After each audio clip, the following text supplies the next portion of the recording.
This is Darrell Castle with today's Castle Report. This is Friday, the 23rd day of February in the year of our Lord 2024.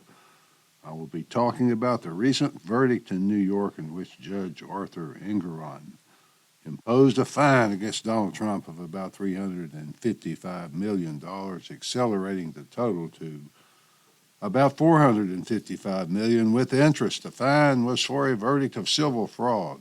And as the law normally defines fraud, what Trump did was not fraud because no one was injured and there was no victim. The case demonstrates that in New York and certain other Democrat cities, the law is a political weapon, not a protection. I have loved New York for my entire life, at least what I can remember of it. The Yankees, always my team. Mickey Mantle, always my player, my favorite athlete.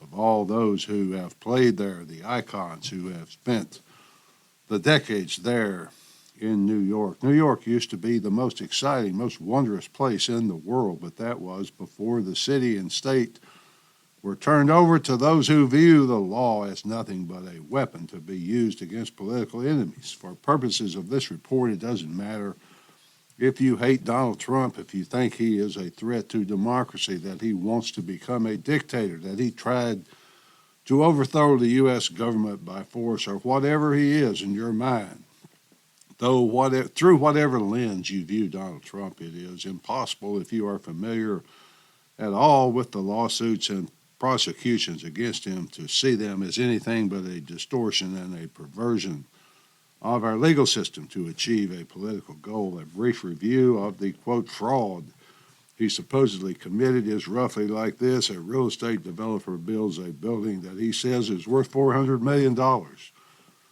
He goes to a bank for a loan. The bank does its own due diligence on the building and says, no, it's only worth $200 million. To make sure the bank is safe, we will only loan you $150 million. It's basically just negotiating or haggling.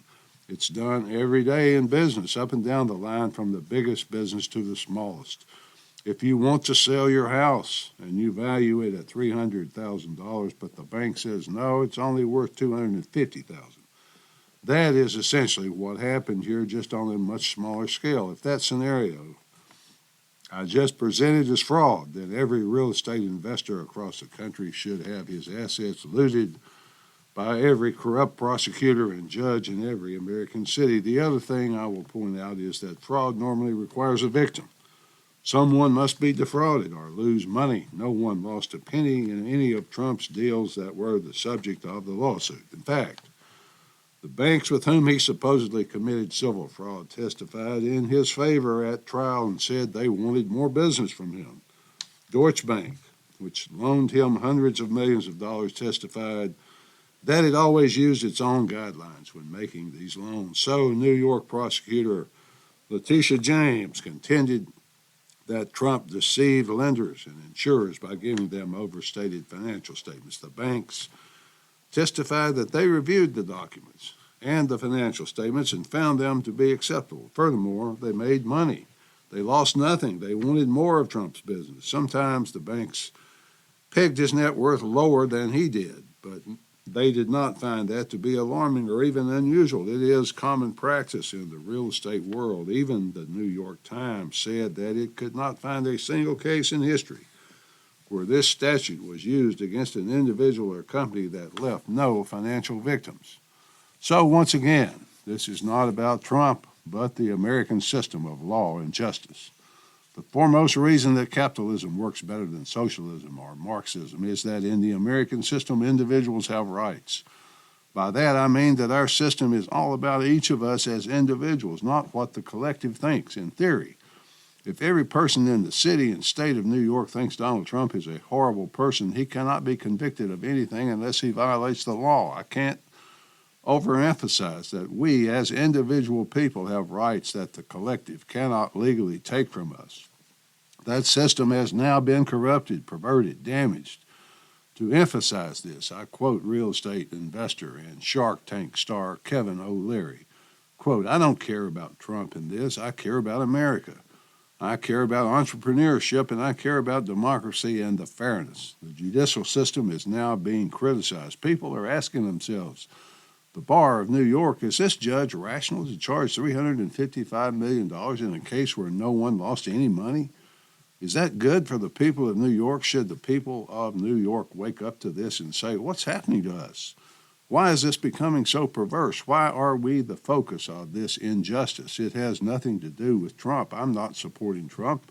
I'm supporting American entrepreneurship, and New York is slowly becoming the #1 loser state in America. I'm sorry, that's what's happening, end quote. What have Letitia James, a Democrat Party activist who campaigned on getting Trump, thought he had committed no crime, sued Trump for civil fraud, and Judge Arthur Engoron, another Democrat Party activist, went along with the deal. From a moral standpoint, their crimes are far worse than anything Trump was accused of, for they have perverted the entire system of American law and justice. Will their actions damage New York? Undoubtedly. They have damaged New York, but to what extent? Investors are upset, vowing they will no longer do business in New York, which is already suffering from an exodus of high net worth individuals.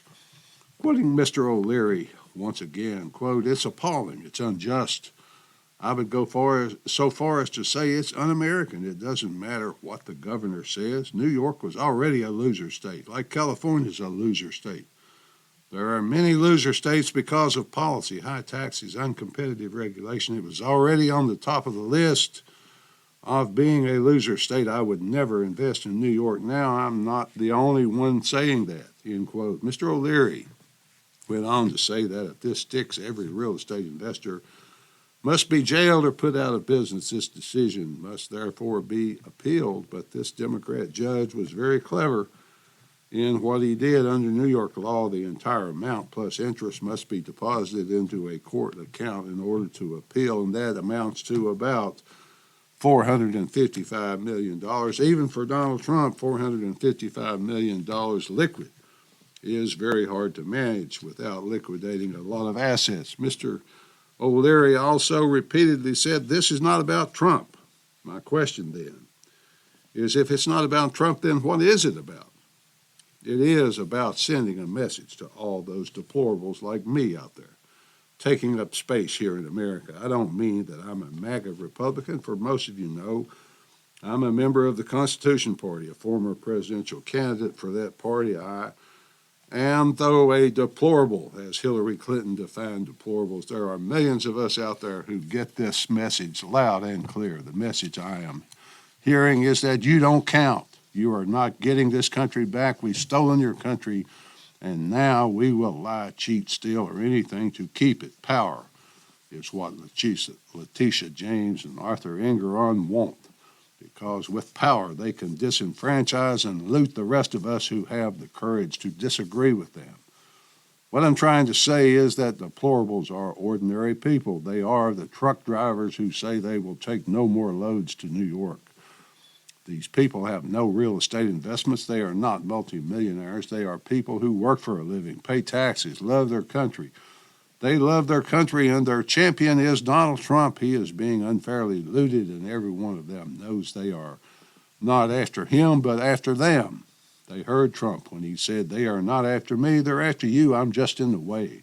They know in their hearts that he was correct. They feel the hatred in their souls. They feel the hatred of those who are perverse and corrupt but have gained control of the system. They use the system to lie, to cheat, to steal, and they unleash waves of violent crime into the neighborhoods of people like them. These are people who work for a living but haven't been robbed by people in control for decades. They have been robbed for decades.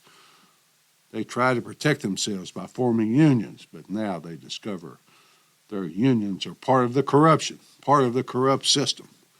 It turns out that the members of the Democrat Party are not the only ones afraid of the champion of the deplorables. A man named Yuval Noah Harari, a high-ranking acolyte of the World Economic Forum, recently was interviewed and asked why Trump is so frightening to them. Quote, if Donald Trump is elected again, it is likely to be the kind of like the death blow to what remains of the global order.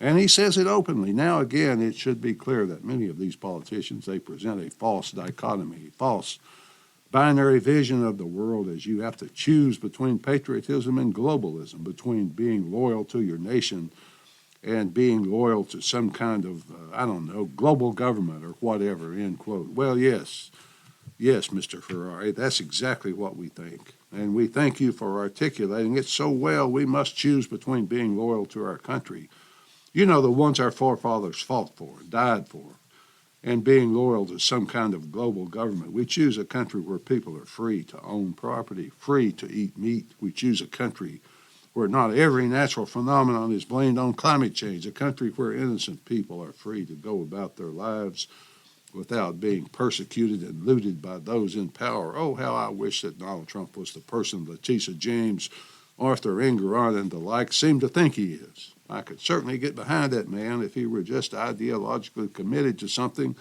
so that I could see what it is. He is very committed to the aggrandizement of his own ego, but sometimes he doesn't seem to understand there is a political and legal system going back 250 years that has to be protected for future generations. Journalists, real journalists, used to dig out such information and inform us about it. Journalism at its best makes the powerful accountable, but when journalism is also corrupt, any real journalist is also attacked, such as Tucker Carlson and Julian Assange. Journalism now sees its job as not informing the public of the truth, but in deceiving the public into believing any lie the power structure wants them to believe. That system is not journalism, but propaganda, which has been with us as long as humans have been around for one reason only. It works. How can people stand for this? There is no shame, no sense of responsibility in the Department of Justice or the media, which is tasked with holding it accountable. How can people stand to see the entire system so callously stolen from them? Finally, folks, Donald Trump apparently deserves a lot more respect than I've been willing to give him thus far. Maybe he is the anti-globals, the anti-illegal immigration champion of ordinary people that they seem to think he is. If that is true, then I see why Democrats and the establishment Republicans are terrified of MAGA. At least that's the way I see it. Until next time, folks, this is Darrell Castle. Thanks for listening.